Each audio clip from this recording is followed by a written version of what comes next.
마태복음 14장 13절부터 21절 말씀까지 우리 한 절씩 교독하겠습니다. 예수께서 들으시고 배를 타고 떠나사 따로 빈 들에 가시니 무리가 듣고 여러 고을로부터 걸어서 따라간지라.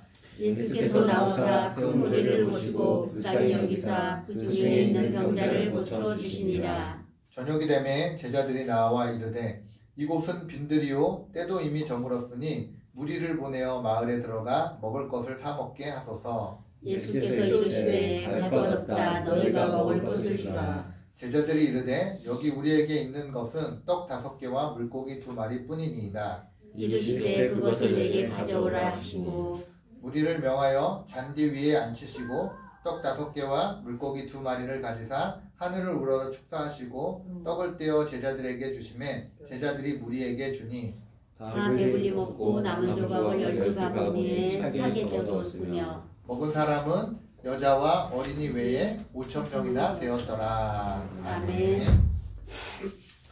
네, 오늘 마태복음 14장 말씀을 가지고 천국의 잔치라는 제목으로 함께 말씀을 나누겠습니다.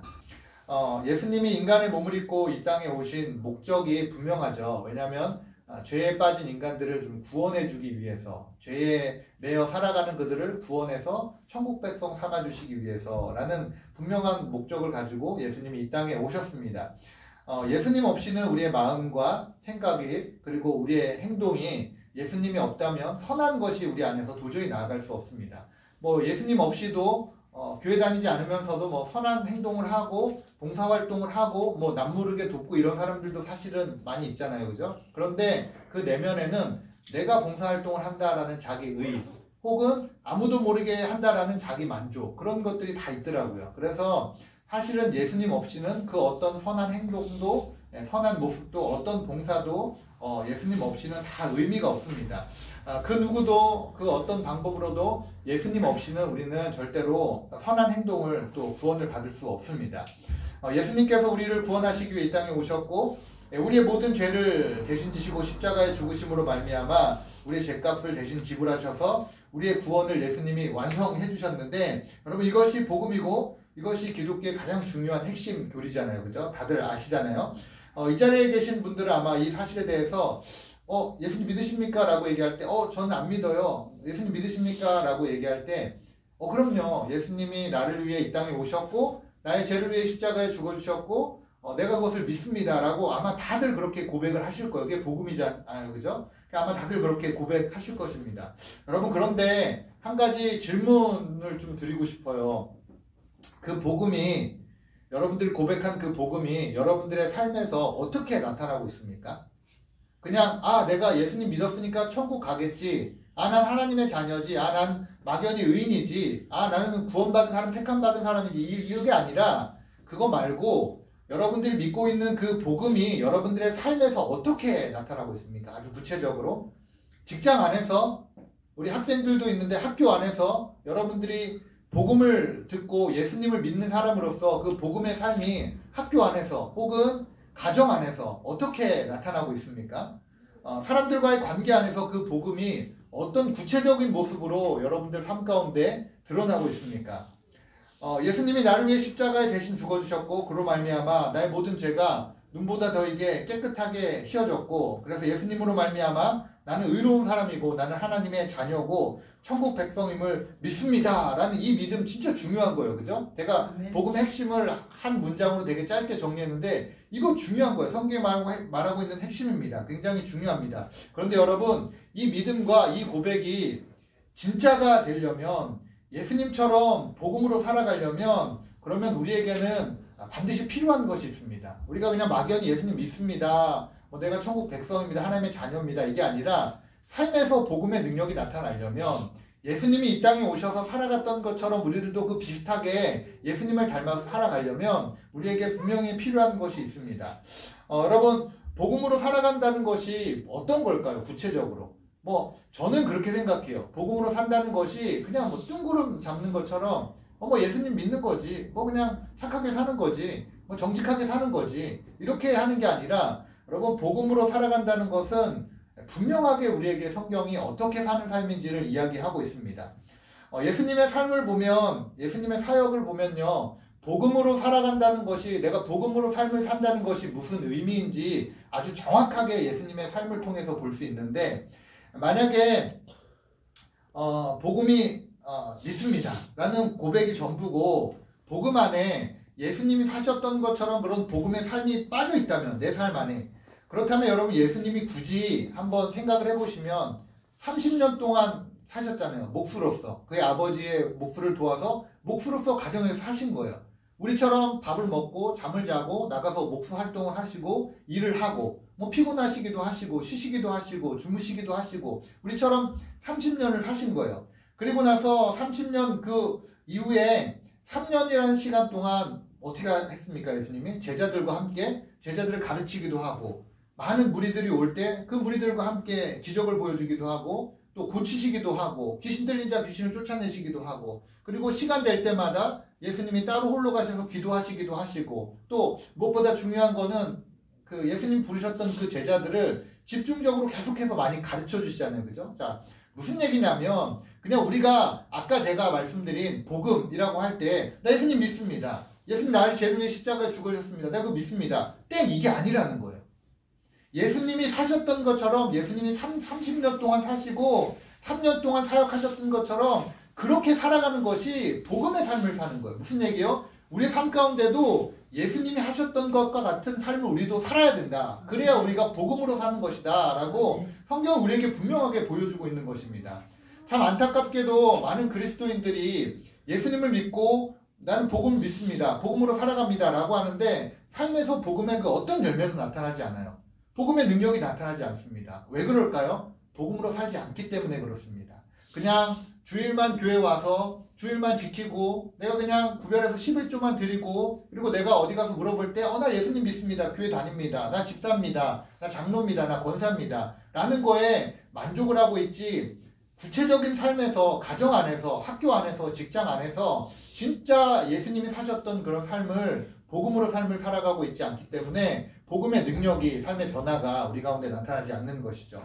오늘 우리가 함께 말씀을 나누면서 예수님이 사셨던 것과 같이 저와 여러분들도 그렇게 복음의 삶을 살아갈 수 있는 시간이 될 수 있기를 정말 축복합니다.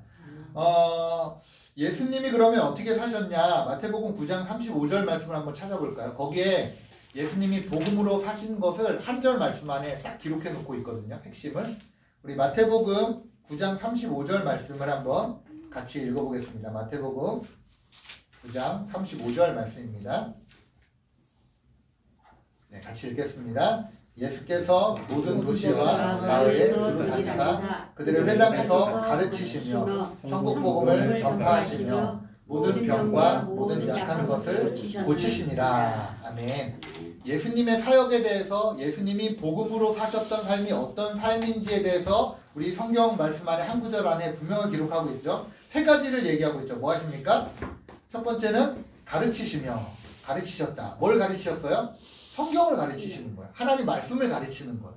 하나님 말씀이 삶 가운데 어떻게 적용되는지를 가르쳐 주시는 거예요. 하나님 말씀이 결혼생활 가운데, 부부생활 가운데, 가정생활 가운데 어떻게 적용되는지를 구체적으로 가르쳐 주시는 거예요. 하나님 말씀이 사람과 사람 만났을 때 내가 사업체를 운영하면서 손님을 어떤 마음으로 대해야 되고 내가 어떤 생각을 가지고 하루를 살아가야 되는지를 분명히 가르쳐 주시는 거예요. 하나님 말씀이 우리가 어떻게 살아야 되고 어떤 방향으로 나아가야 되고 무엇을 중요하게 여겨야 되는지를 분명히 가르쳐주고 계시는 거예요. 예수님이 제자들에게, 그리고 예수님을 보러 온 사람들에게 끊임없이 가르쳤어요. 계속해서 예수님은 말씀을 가르치셨습니다. 두 번째 뭐 하셨습니까? 복음을 전파하시고 복음이 필요한 사람들 가운데 예수님이 복음을 선포하셨어요. 여러분, 복음에는 능력이 있습니다. 믿으십니까? 아멘. 할렐루야. 아멘. 복음에는 지금도 능력이 나타납니다. 복음의 능력이 나타나서 죄에 묶여있는 사람들, 어두운 사람들, 삶의 방향을 잡지 못한 자들 가운데 복음의 말씀이 선포될 때 그 마음 가운데 밝은 빛이 비춰질 거예요. 어둠 가운데 잡혀있던 영혼들이 복음의 말씀이 선포될 때에 그 마음에 묶여있고 매여있는 모든 것들이 풀릴 것입니다. 죄와 허물과 육체의 연약함과 정욕이 다 풀릴 거예요. 왜? 복음의 능력이 있기 때문에. 복음의 능력이 있기 때문에. 정말 믿고 복음을 선포할 때 그 복음의 능력이 나타납니다. 우리 삶 가운데도 복음의 능력이 나타납니다. 이제 제가 내일 모레부터 월요일은 쉬고 내일 모레 화요일부터 전도하러 나갈 건데 전 믿습니다. 뭘 믿냐면 복음을 정말 하나님 앞에 기도하고 내가 준비해서 복음을 선포할 때 그 복음의 능력이 나타나면 믿습니다. 제가 신대원 다닐 때도 그 교수님들이 그런 얘기 많이 하셨어요. 저는 이제 그 어려서부터 이제 훌륭한 믿음의 가정에서 잘 양육받고 이제 성경을 많이 배우고 뭐 지대훈련도 하고 이렇게 한 가정이 아니라 막 이렇게 집안이 좀 이렇게 좀 다툼과 분열이 많고 좀 이런 가정이었어요. 그래서 이제 뭐 교회를 다녔어도 이제 모태신앙도 아니었었고 그 다음에 교회를 뭐 내가 예수님을 인격적으로 만나서 간 적도 없었고 그리고 뭐 우리 이렇게 애들도 앉아서 예배를 드리는데 말씀을 잘 듣잖아요. 그죠? 그리고 집에 가서 물어봐도 얘네가 무슨 얘기인지 막 저한테 얘기를 하거든요. 근데 저는 생각해보면 제가 청년 때까지 20살 때까지 교회에 앉아서 늘 예배인데 왜냐면 교회 안 가면 엄마한테 혼났거든요. 두드려 맞았어요. 저는. 그래가지고 무서워서 교회는 갔는데 가만히 생각해보면 기억나는 말씀이 하나도 없어요. 그러니까 몸만 앉아 있었던 거지 예배 드리는 게 뭔지도 몰랐고 예수님을 인격적으로 만나는 게 뭔지도 몰랐고 뭐 아무것도 모르고 그냥 교회만 왔다 갔다 했던 거예요. 근데 주일은 빠지면 맞았으니까 주일은 빠지지 않고 어떻게든 지키고 했는데 그렇게 제가 계속해서 이제 하다가 뭐 어떻게 이제 뭐 다 말씀을 드릴 수는 없지만 신학교를 가게 되고 이제 내가 목사가 돼야 되겠다 이런 생각을 하니까 주변에 있는 학생들 있잖아요. 이렇게 그 전도사님들이고 보면 다 좋은 목사님 자제분들이고 그리고 또 뭐 무슨 단체에서 뭐 하고 있고 그래서 얘기를 해보면 나랑 너무 다른 거예요. 나는 마치 어린아이 같은 거예요. 막 신앙도 하나도 없는 것 같고 말도 이 친구도 너무 잘하고 막 이래가지고 내가 이래서 무슨 목회나 하겠나 하나님이 나를 통해서 뭐 무슨 일이나 할 수 있을까 그냥 나는 나 죄 짓지 말고 나나 예수님 잘 믿고 그냥 우리 가정만 예수님 잘 믿어도 그것만 해도 충분하겠다 뭐 이런 생각을 했는데 이제 교수님들이 이제 이런 얘기를 하는 거예요. 전도하면 능력 받는다. 그래 내가 아무것도 없으니까 나 능력이라도 받아야 되겠다. 그래가지고 그냥 그 순수한 마음에 제가 전도를 열심히 했었어요. 신대원 다니면서 이제 어떻게 했냐면 제가 이제 음악을 잠깐 했었어가지고 이제 기타를 치고 하니까 이제 지하철을 딱 타면 기타를 제가 이제 딱 들고 이제 그 대신 좀 저녁 늦은 시간에 사람 많이 없잖아요. 그래서 칸을 딱 옮겨서 당신은 이렇게 여러분들 뭐 하루 동안 고생 많으셨죠? 지치고 힘든 여러분들을 위한 제 작은 선물을 이런 막 멘트 막 하면서 막 제가 이렇게 그렇게 전도도 막 이렇게 하고 찬양도 불러주고 또 뭐 어떨 때는 지하철역 앞에 이렇게 서 있다가 지하철 문이 딱 사람들이 많이 오는 데가 있거든요. 이렇게 밖에 있는데 안에 있는데 말고 그러면 그런데 이렇게 서 있다가 문 딱 열고 사람들이 확 쏟아져 나올 때 그냥 왜 선포하는 거예요. 하나님 사랑이십니다. 예수님 여러분들을 사랑하십니다. 여러분 하나님의 은혜가 여러분들에게 뭐 충만히 임할 수 있기를 기도하는 뭐 이렇게 그냥 메시지 하나하나 이렇게 선포하는 거예요. 근데 되게 부끄럽잖아요. 저도. 근데 전도하면 능력 받는다 이래가지고 제가 그냥 이렇게 마음속으로 이렇게 지하철이 오면 하나 둘 셋 하고 그냥 딱 이렇게 막 외치고 이렇게 했었거든요. 전도. 근데 진짜 놀라운 거는 제가 그렇게 뭐 준비된 것도 아니고요. 뭐 말을 잘하는 것도 아니고 어설프게 뭐 당신은 사람 이런 거 하고 했는데 그렇게 전도하는 걸 통해서도 예수님 영접하는 사람이 있었어요. 그리고 이제 나중에는 한 명 한 명 만나서 뭐 놀이터에 가서 애들도 전도하고 길거리 가다가 사람도 만나서 전도하고 하는데 사람이 어떻게 뭐 말을 한다고 설득된다고 그럼 내가 교회 예수님 믿겠습니다. 교회 가겠습니까? 하겠어요. 그죠? 모르는 사람이 얘기하는데 근데 정말 신기한 건 뭐냐면 복음의 능력이 있어요. 진짜 눈물을 흘리면서 내가 예수님 영접하겠습니다 라고 했던 사람들도 있고요. 진짜 교회에 와서 같이 신앙생활하고 훈련받았던 사람들도 있어요. 복음에 여러분 지금도 복음의 능력이 나타납니다. 우리가 믿지 못하기 때문에 복음의 능력이 나타나지 않는 것뿐이에요. 우리가 복음을 제한하기 때문에 하나님을 작은 분으로 만들어 놓기 때문에 하나님의 그 복음의 능력이 우리에게 나타나지 않는 것뿐이에요. 그래서 저는 복음의 능력이 있다라고 믿고요. 그 복음을 선포할 때 하나님이 큰 은혜를 주실 거라고 저는 믿습니다. 예수님이 그 복음을 선포하신 거예요. 그래서 어때요? 성경에 보면 많은 사람들이 주께로 모여들었잖아요. 그죠? 그리고 뭐 예수님 복음을 선포할 때 수많은 사람들이 그 복음을 듣고 예수님을 따르고 예수님의 제자가 되고 하나님의 백성이 되지 않습니까? 그죠? 이런 놀라운 능력이 이 복음의 삶이 우리의 삶 가운데도 나타나야 돼요. 우리도 이렇게 복음을 선포해야 합니다. 제가 이제 예주 예나에게 이제 너네 학교 가면 너네가 열심히 전도해서 중등부를 부흥해야 된다. 중등부 예배를 토요일 날 만들 거다. 뭐 이렇게 이제 이야기를 하고 했는데 학생들뿐만 아니라 우리도 마찬가지예요. 하나님 보내신 우리의 일터에서, 직장에서, 삶의 자리에서, 우리 가족들에게 복음의 능력이 나타날 수 있기를 여러분들이 전하는 그 복음의 입술이 성령님이 주장하시고 또 그때그때 맞는 말을 더하셔서 그 복음의 능력이 나타나고 그것을 체험해 볼 수 있는 복음으로 살아갈 수 있는 복음의 능력이 있는 여러분들의 삶이 될 수 있기를 정말 정말 축복합니다. 마지막으로 예수님이 말씀을 가르치셨고 또 복음을 선포하셨고 뭐 하셨다고요? 세 번째? 고치셨다.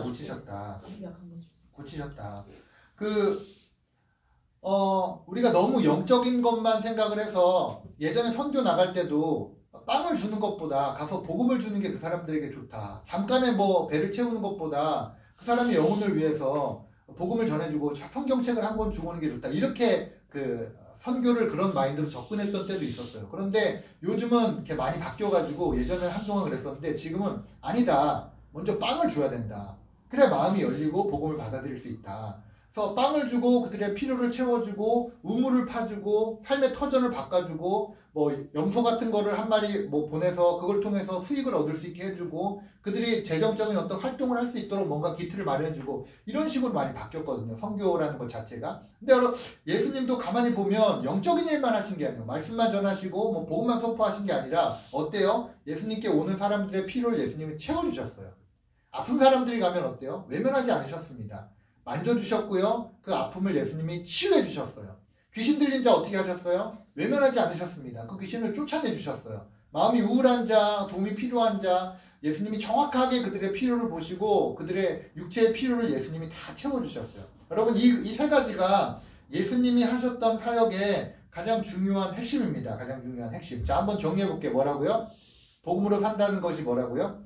말씀을 가르치고 그 다음에 두 번째 복음을 선포하고 그 다음에 마지막 세 번째 치유하고 네. 이게 예수님이 하셨던 사역이에요. 그리고 이 사역을 우리도 해야지 우리는 복음으로 산다라고 말할 수 있는 거예요. 자, 근데 말하면서도 이제 사실 그렇게 살기가 어렵잖아요. 그죠? 쉽지 않잖아요. 그죠? 쉽지 않습니다. 아마 이런 생각이 들 수도 있어요. 목사님, 사실 저도 성경을 잘 모르는데 제가 무슨 성경을 다른 사람들에게 가르치고 뭐 합니까? 이런 생각 들 수도 있습니다. 또 목사님 아무리 기도해도 제가 감기도 한 번 안 났던데 진짜 믿음으로 자녀가 아플 때 손 얹고 기도했는데 콧물이 안 떨어지던데 이게 무슨 치유를 하고 내가 무슨 뭐 가르치고 내가 무슨 뭐 복음을 선포합니까? 이런 생각이 들 수도 있어요. 그죠? 뭐 교회 가자고 예수님 믿어야 된다고 그렇게 아무리 전도하고 복음을 외쳐도 꿈쩍도 안 하고 그쵸? 오래 걸리기도 하잖아요. 저희 아버님도 20년 넘게 걸렸거든요. 꿈쩍도 안 하고 맨날 얘기해도 뭐 움직이지도 않고 하는데 무슨 복음의 능력이 나타나고 예수님처럼 뭐 그렇게 합니까? 이렇게 생각할 수도 있죠. 그죠? 근데 여러분 부끄럽지만 사실 저도 비슷한 면이 있어요. 저라고 뭐 목사라고 뭐 크게 뭐 다르지 않은 것 같아요. 성경을 열심히 공부하고 또 성경을 열심히 잘 읽고 준비하지만 아직도 저도 부끄럽지만 성경에 대해 아직도 모르는 부분도 사실 저는 있어요. 그래서 지금도 계속 성경을 공부하고 있고 또 말씀 이렇게 준비하면서 한 번 더 이 말씀이 맞나 확인도 하고 이렇게 할 정도로 저도 사실은 아직도 잘 모르는 부분도 많습니다. 그리고 이제 제가 부교역자로 있을 때 신방을 이렇게 가잖아요. 그러면 이제 저는 이제 그냥 믿음으로 막 선포하는 스타일이에요. 그래서 뭐 귀신 들린 그 바닷가 그 근처였어가지고 가면 귀신 들린 사람도 많고 그랬거든요. 그럼 저는 막 귀신아 나가라 떠나갈지어다 예수님의 이름으로 떠나갈지어다 막 이렇게 막 선포하고 막 그렇게 하거든요. 아픈 분들 기도해달라 그러면 진짜 손을 얹고 예수님처럼 고쳐주옵소서 깨끗이 치유함 받을지어다 막 이렇게 선포하면서 기도하고 하거든요. 근데 물론 하나님이 제가 그렇게 선포하면서 기도했을 때 진짜 고쳐주신 적도 있지만 근데 거의 대부분 안 고쳐주시는 적이 더 많거든요. 그러니까 저도 뭐 기도하면서 막 치유에 막 은사가 막 임하고 막 믿음으로 선포했을 때 귀신이 떠나고 막 저도 솔직히 안 그런 적이 더 많아요. 그러니까 우리의 삶이 그러니까 비슷한 거예요. 저 목사나 뭐 사실 성도나 저도 앞에서 뭐 복음으로 살아가야 된다. 살면서 복음으로 살아가고 있냐 뭐 이렇게 도전을 하고 이야기하지만 저에게도 똑같이 적용되는 말씀이기도 해요. 그래서 뭐냐면 더 열심히 더 하나님 앞에 매달리고 더 기도하는 것 같아요. 그래서 제 평생의 기도 제목이거든요. 제 평생 기도 제목이 뭐냐면 저를 위해 기도하실 때 꼭 그렇게 기도해 주셨으면 좋겠는데 오늘 이 말씀이 제 평생의 기도 제목이 뭐냐면 저도 예수님처럼 그렇게 사역하고 싶습니다. 예수님처럼 말씀을 가르치고 싶고 예수님처럼 복음을 선포하고 싶고 예수님처럼 나에게 오는 사람들의 필요를 채워주기를 원합니다. 예수님의 성품과 예수님의 그 사역을 조금이라도 아주 발끝만큼이라도 따라가는 사역자가 되고 싶습니다. 이게 제 평생의 기도 제목이에요. 제 평생의 기도 제목. 근데 저를 위해 기도할 때 꼭 그렇게 기도해 주셨으면 좋겠습니다. 우리 한 목사님 예수님의 성품을 닮아가게 하시고 예수님이 하셨던 것처럼 가르치게 하시고 그리고 또 복음의 능력이 나타나게 하시고 또 성도들의 필요를 채울 수 있도록 또 영적으로 깨어있을 수 있도록 그렇게 하나님 붙들어 주시옵소서. 그렇게 저를 위해 꼭 기도해 주셨으면 좋겠습니다. 그래서 저의 간절한 기도 제목이에요. 저의 간절한 기도 제목이에요. 가끔 저도 그런 생각을 해요. 사역을 하면서 진짜 열심히 간절히 때로는 금식하며 기도하기도 하고 작정하며 기도하기도 하거든요. 그런데 아무 일도 일어나지 않을 때도 종종 겪어요. 그리고 때로는 어떤 성도님들의 가정에 지금도 제가 기도하고 있는 이렇게 권사님 가정이 있는데 안수 집사님 남편분이 진짜 직장에서도 전도하려고 직장을 다니시는 분이에요. 성품이 너무 좋으시고 본인의 사비를 털어서 직장 안에 사람들을 되게 많이 교회로 전도를 되게 많이 하셨고 진짜 정말 교회에서도 엄청 일꾼이시고 섬기시는 분인데 근데 어느 날 갑자기 쓰러지셨어요. 그게 지금 1년이 지나서 계속 못 일어나고 계시고 이런 상황을 보면 간절히 기도하거든요. 하나님 이분들 건강 주시면 이분들 평생 주님을 위해 살 사람들인데 하나님 왜 이분을 이렇게 원치 않는 고난을 당하게 하십니까? 이렇게 빨리 일어나게 해주십시오. 예수님 이름으로 깨끗하게 될지어다 막 선포하며 기도하고 간절히 기도하거든요. 그런데 아직까지 누워있어요. 그러니까 때로는 어떨 때는 저도 왜 그럴까 하는 부분들이 사실은 다 이해하지 못하고 깨닫지 못하는 부분도 사실 많이 있지만 그럼에도 불구하고 뭐예요? 제가 믿고 있는 것은 하나님의 때가 있고 하나님이 일하실 때가 있다. 아멘. 그리고 하나님이 모든 것 하나님의 주권 가운데 가장 선한 길로 하나님이 역사하는 것뿐이다. 나는 모르고 있는 것뿐이다. 아멘. 라고 믿고 그렇게 선포하고 기도하고 있는 것뿐인데 어쨌거나 중요한 거는 제가 그리고 여러분들이 그 복음을 붙잡고 여러분들의 삶에서 복음이 좀 능력이 나타나면 좋겠습니다. 여러분들이 만나는 사람이 함께 여러분들이 만나는 사람과 함께 말씀을 함께 나누고 또 복음을 선포하고 또 그들의 필요를 여러분들이 채울 수 있는 그래서 여러분들이 가는 곳마다 하나님의 영광이 나타나고 복음의 씨앗이 뿌려져서 복음의 능력이 나타나고 그렇게 복음으로 살아갈 수 있는 복된 삶이 될 수 있기를 정말 축복합니다. 자, 그래서 오늘 말씀에서 딱 두 가지를 나눌 건데요. 복음으로 살기 위해서 그럼 구체적으로 어떻게 해야 되냐? 자, 첫 번째는 복음으로 살기 위해서 우리에게 가장 중요한 첫 번째는 기도입니다. 기도. 뻔한 얘기죠. 그렇지만 뻔한 얘기지만 정답이에요. 오늘 말씀 14절 앞절에 보시면요. 14장 앞장에 보면 우리가 읽지 않았지만 어떤 사건이 나오냐면 세례 요한이 헤롯에 의해서 목이 잘리는 사건이 나와요.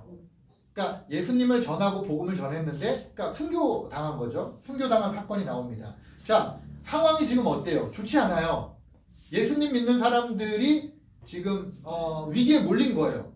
자칫하면 예수님도 이렇게 우르르 군사들이 와서 잡아갈 수도 있는 그런 상황이에요. 위기의 순간입니다. 자, 이런 상황에 어떻게 합니까?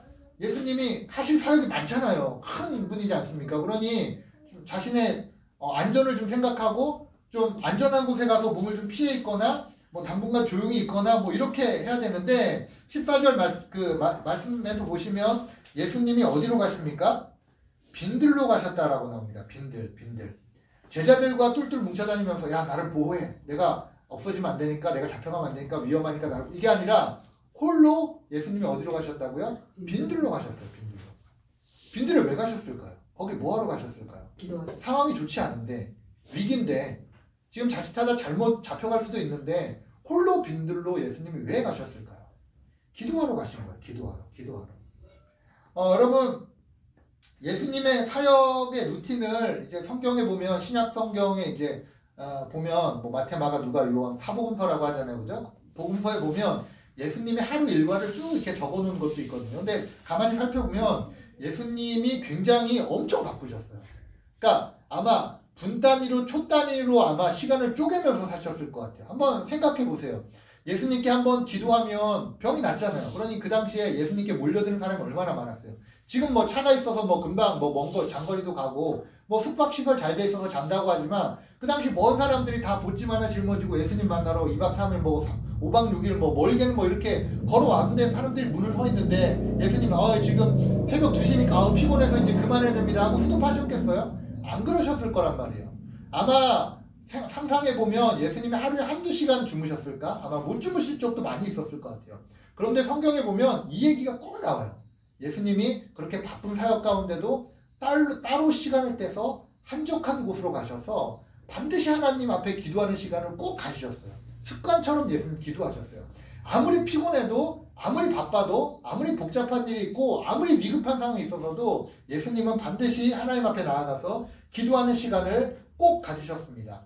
예수님께서 잠은 포기할 수 있어요. 예수님이 먹는 것은 포기할 수 있습니다. 쉬는 것도 예수님 포기할 수 있어요. 그러나 예수님 포기하지 못하는 것은 무엇입니까? 기도예요, 기도. 예수님 기도는 절대 포기하지 않으셨어요. 아무리 못 주무셔도, 아무리 못 먹어도, 아무리 쉬지 못해도, 아무리 피곤해도 예수님은 기도를 절대로 포기하지 않으셨어요. 여러분, 여기에서부터 나오는 거예요. 기도의 능력이 나오는 거예요. 기도할 때 예수님도 복음으로 삶을 살아갈 수 있는 거예요. 기도할 때 성경의 말씀을 나누고 가르칠 수 있는 거고, 기도할 때 복음이 능력으로 선포될 수 있는 거고, 기도할 때 치유 역사가 나타나는 거예요. 제자들에게 이렇게 말씀하시지 않습니까? 기도 외에는 이런 유가 나갈 수가 없다.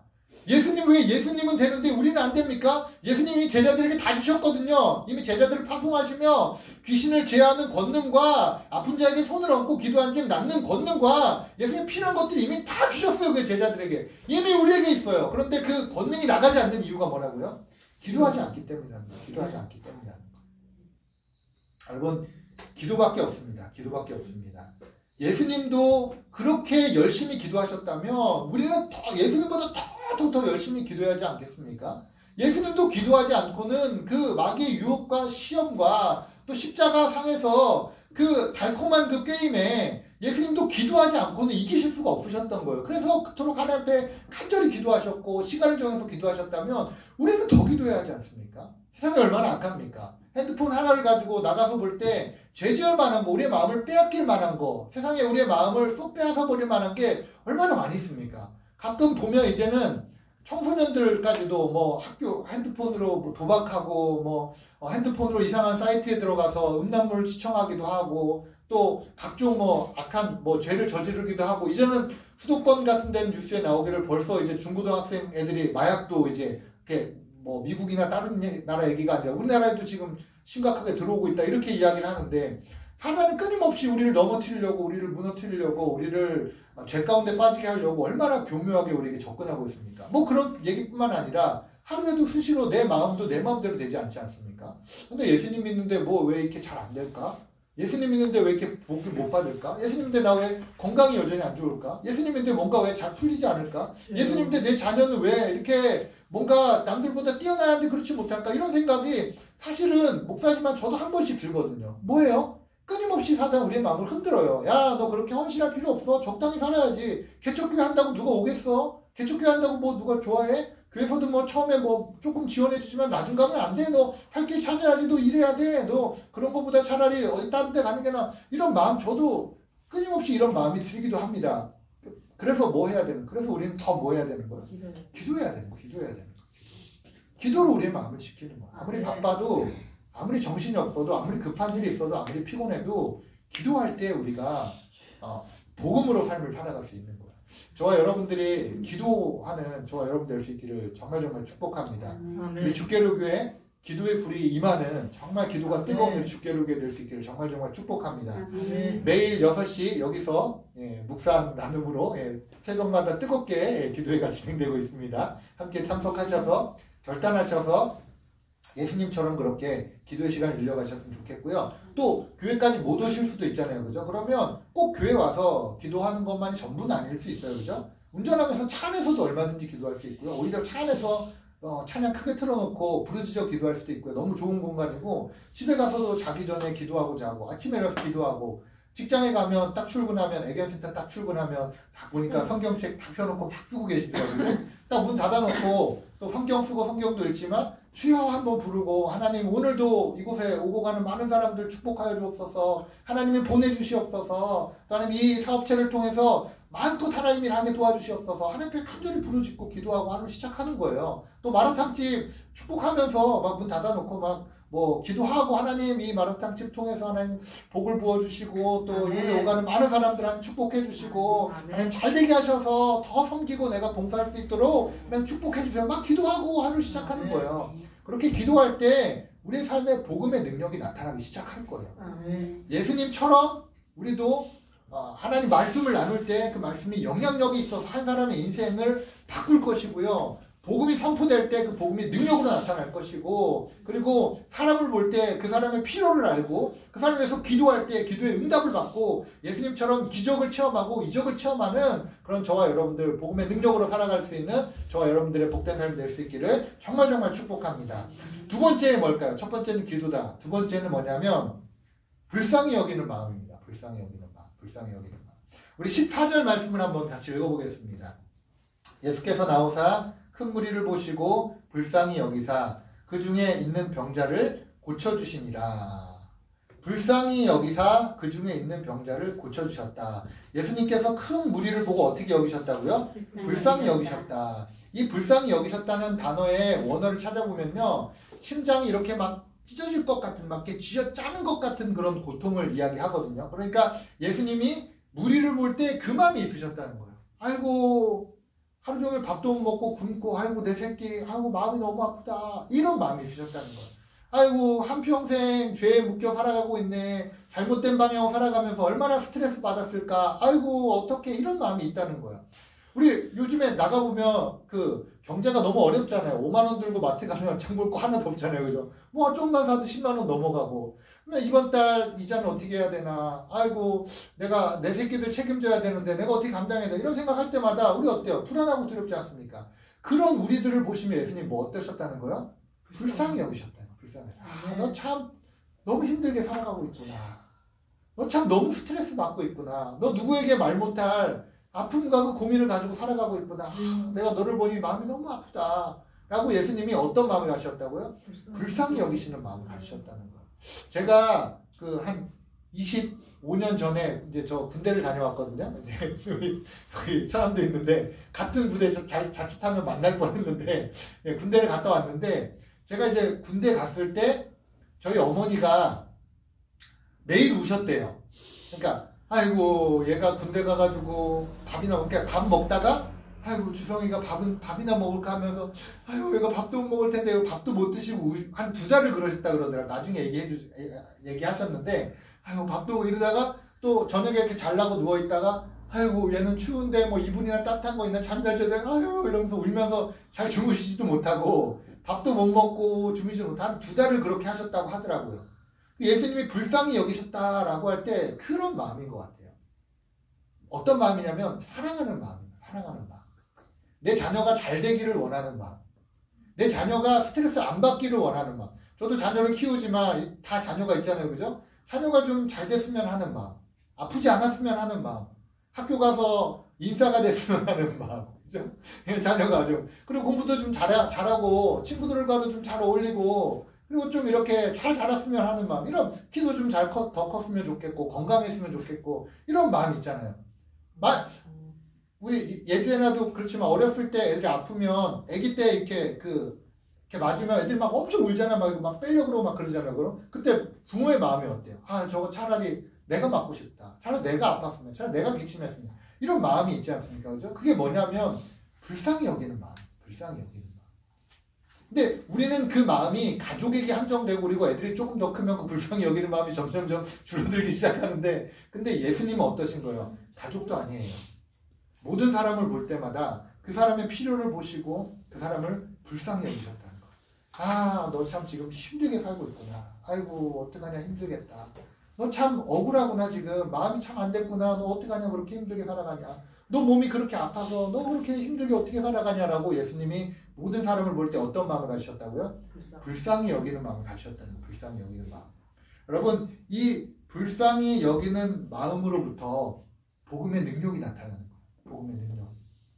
성경의 가장 핵심이 뭐예요? 하나님을 사랑하고 이웃을 사랑하는 것이, 이것이 율법의 가장 크고 중요한 계명이다라고 성경의 핵심에 대해서 이야기하지 않습니까? 그 하나님을 사랑하고 이웃을 사랑하는 마음, 그 마음, 사랑의 마음, 그 마음, 불쌍히 여기는 마음, 그 마음, 하나님이 우리를 향한 마음, 그 마음, 예수님이 저와 여러분 볼 때 가지신 그 마음, 불쌍히 여기는 마음, 그 마음이 있으면요 하나님 말씀을 가르칠 수가 있어요. 나눌 수 있어요. 그 마음이 있으면요 복음을 선포할 수 있어요. 영혼이 안타까우니까.